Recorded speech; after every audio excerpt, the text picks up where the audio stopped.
7 and 8. 7 and 8, catching back up. Yeah, sorry we're late. Good apology. I hope the apology wasn't necessary. But yeah, we're back live, Boston Marathon podcast, training less towards Boston. My name's Jeff Ford. This is Lindsay, as usual. Yep. But yeah, lots of exciting things been going on with the CrossFit Open starting, and then also we've been doing a little bit of racing lately. So yeah, tell us about Savannah, Linz. So this was 2 weeks ago, and we went to Savannah and did a 10K, which was pretty cool because it was really pretty. We got to run underneath all the pretty trees and walk out all the pretty houses. Yeah, it was a gorgeous course. Yeah, but it was nice because as I was running, I got to see this guy in the lead. Which guy? Was you. Oh, me? Yeah. Cool. Yeah, so that was kind of cool because I was running along, and then there he goes, just zipping around. Zipping around. Yep. So it was nice. I got second overall for females, and how did you do? I did good. It was my first overall win, and it was a PR. It was kind of one of those PRs where it's unexpected, and I think that's pretty typical of a PR. You don't always expect that it's going to be a personal record. You know it's out there. But yeah, I ran 34:47. So chipping away, 10K time continues to go down in this training cycle. We also had another athlete out there with us, David. He did awesome.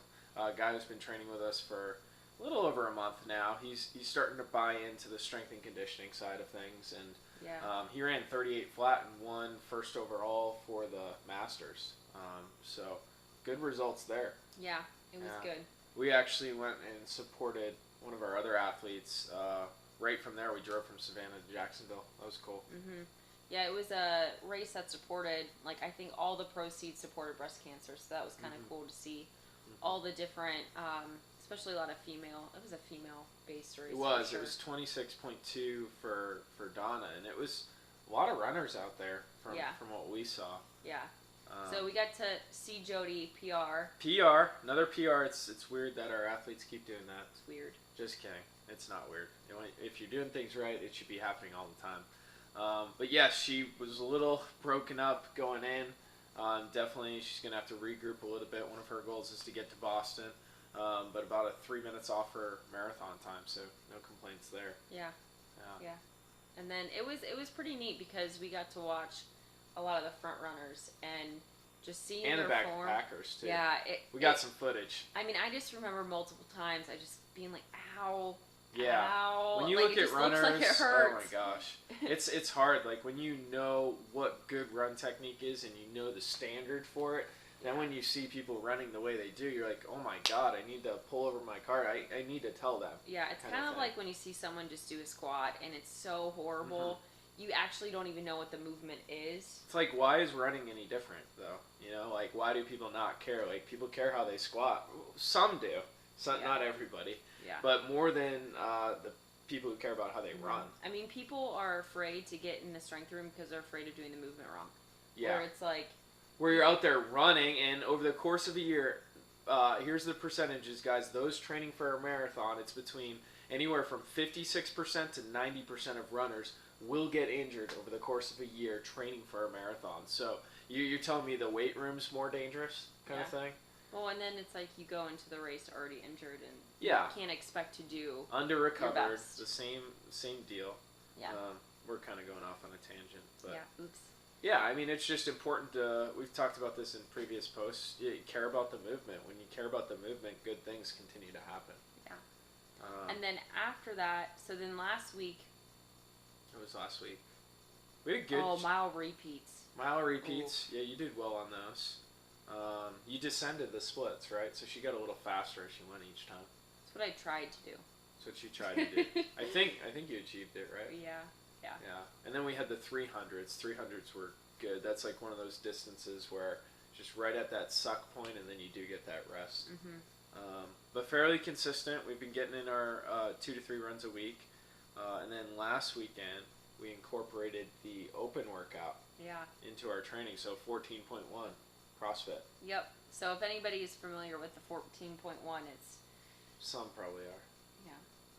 Well, we won't go into that. But it was really fun to do it at the gym and just be a part of... I mean, 85 people Yeah, from it's our awesome. gym are doing At it. CTF, we're running intramural series, and you see some other boxes around the country doing this.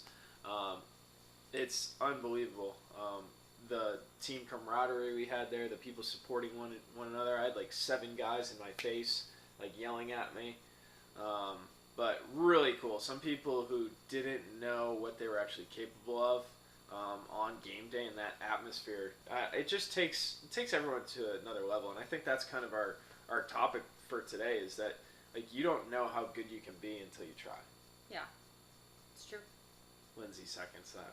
I second it. But it's like have a positive attitude. I think you run into a lot of athletes who, think they're going to do poorly, or they assume that this isn't the best movement for them in the CrossFit gym, or this race course isn't going to be the fastest time. Yeah. It's like, well, if we thought about all those variables, then when are we ever going to, fully succeed? You gotta stay positive, and you've got to be mentally strong in this sport more than anything. Yeah.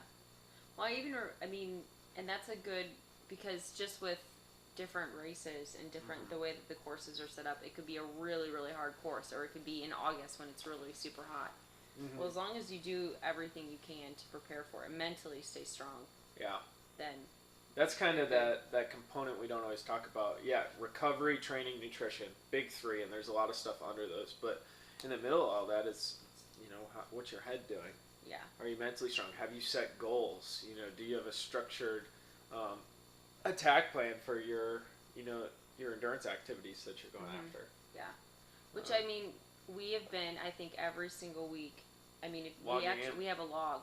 Yeah. It's pretty cool. Yeah, so we track this stuff. We're not just like, oh, I guess I'll do short intervals today, long intervals the next day. There's purpose behind every single thing we do. And that's just so we can show that there is another way to do this. Like even working the open end, we made sure that, I know some of the endurance members we ran beforehand, so I just made sure that I gave myself 4 hours in between it's good. my run and the actual It's not workout. ideal, but it's good considering we wanted to work that in. Yeah. And the priority is you the run. ate, right? Yes, I did. I ate a good breakfast after I ran. Yeah, so that's good. Making sure to eat in between long workouts. Oh my gosh, there's so many times where, one of the first questions, if somebody is just feeling bad, they're not recovering, or if your splits are going down, if you're not getting faster, it's usually a nutrition thing. Yeah, it's it's more of what are you eating after you work out. If they can't answer you, if it takes them a while to think about it, then there's something wrong. That's another thing you have to stay mentally tough on too. Is being vigilant on. Vigilant the right word? Diligent. Yeah, diligent on those after, before, never working out on an empty stomach. All of those things are still being mentally tough. Gosh, have you ever done a workout hungry? It's miserable. Yeah, it's all you awful. think about is you just want to eat. Or dehydrated. It's you're a completely different person when you're lack of water too. Yeah.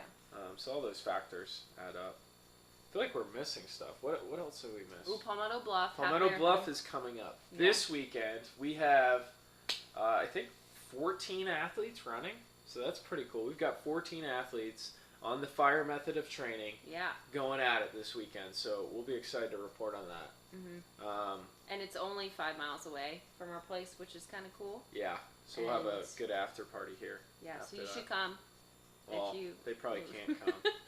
Well, if you live by here, sure, stop on in. But yeah, this is cool what Lindsay and I are doing. We're actually tapering off this week. And I like to do that in one, if I'm training for one A race, I'll typically taper off for a B race within the vicinity of that training protocol, just to give the body, a chance to regroup a little bit. Our taper isn't very long, it's about a week. We'll hit about 2 workouts this week and 2 lighter, short interval type runs. Yeah. But then just a lot of focus on mobility is going to be big. Yeah. And just, we haven't really tapered for any race. Not today. And we're still 7 weeks out from Boston. We've got some time, so it's almost this taper is going to allow us to recover. It's going to give us more time to focus on that mobility, which should never be neglected. I'm going to work on my swim a little bit, work on my bike just a little bit, but easy, technique type stuff. Yeah. I might get in the pool. Yeah. Yeah, we just got to keep. It's kind of that memory with those sports. Yeah. You know, the cardiovascular fitness will be up, but getting in there is key. I don't know. I'm expecting big things. I think we'll have a good weekend as far as times go. Totally. Yeah. Which it'll be fun to see a lot of people. I mean, for a lot of people, it's their first half marathon, and it's a smaller race, which is really nice. It's really pretty. I did it last year, and it's well run, and except for a few people last year got lost on the course. But other than that, it won't happen again. But yeah, it's a really pretty. When you're in Palmetto Bluff, you feel like you're in a completely different world. Yeah, it's gorgeous around here. I mean, that's why I love living in South Carolina, because it just promotes kind of everything that we do from a training perspective, and great. It's good stuff. Yep. But yeah, I think that wraps up for the last 2 weeks. So big PRs for us down in Savannah. Taking the crown, that was new, so that's cool. Palmetto Bluff's coming up. We're working the open into our training protocol. And I think big takeaway from today is stay mentally tough. You know, always know that you can do it with your nutrition, with your recovery. Don't let what other people are doing affect your mindset, or don't let the race course or any of those factors that you can't control dictate basically your ability on race day. Yeah. Well, and especially when you're like halfway through a hard training program, it can be very easy to just be like, yeah, the doubts start coming in. Or, yeah. You know, this is a new protocol for a lot of people that, train with us. So, like, I get it. I've been there. But put the trust in yourself. Put the trust in the work that you've done. And there's so many variables that you can't control. Control everything that you can, and you're going to be the best athlete on that course when race day rolls around. Yep. Cool. I'm done. You're done? Yeah. Yeah, I always just talk a lot. I jump in there. I get excited. But good stuff. We'll see you back here. Week 9 recap. We are 7 weeks closing in on Boston. Oof. Things are good. Maybe we'll bring the Boston. Oh, we should bring it to Boston. Yeah, we'll bring the GoPro to Boston. Yeah, we'll hit a 2-day before. Maybe I'll wear it. You could wear it. I'm just kidding. That would be miserable. Yeah. We got some good goals planned for that. It's going to be a great experience, and you're just soaking everything in. Yep. And my goal is, my celebration is to drink Sam Adams afterwards. Oh, wow. That's intense. Is that paleo? We'll find the paleo, Sam Adams. Add tequila to it. Yeah, then we're good. Okay. We'll see you back here soon. Take care. Jeff Ford, Lindsay Martin, Fire Coaching. Peace out.